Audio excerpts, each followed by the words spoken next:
தொழிலாளர் நண்பர்களே, விவசாயிகளே, விவசாய தொழிலாளர்களே, வாக்காளர் மக்களே, ஊடக நண்பர்களே, பத்திரிகை நண்பர்களே, அத்தனை பேருக்கும் என்னுடைய முதல் நன்றி கலந்த வணக்கம்.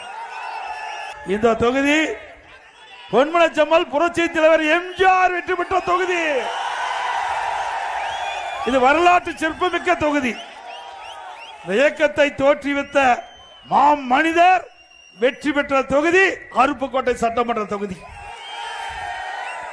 இந்த தொகுதியில் நம்முடைய அனைத்து இந்திய அண்ணா திராவிட முன்னேற்ற கழக தலைமையில் அமைக்கப்பட்டுள்ள தேசிய ஜனநாயக கூட்டணியில் அங்கம் வைக்கின்ற அனைத்து இந்திய அண்ணா திராவிட முன்னேற்ற கழக வெற்றி வேட்பாளர் திரு சேதுபதி அவர்களை உங்களுடைய வேட்பாளர் நிறுத்தப்பட்டிருக்கிறோம். அவருக்கு இரட்டை சின்னத்தில் வாக்களித்து வெற்றி பெற செய்யுங்கள். நமது சின்னம் பொன்மனச்செம்மல் புரட்சி தலைவர் எம்ஜிஆர் சின்னம், அம்மாவின் சின்னம்.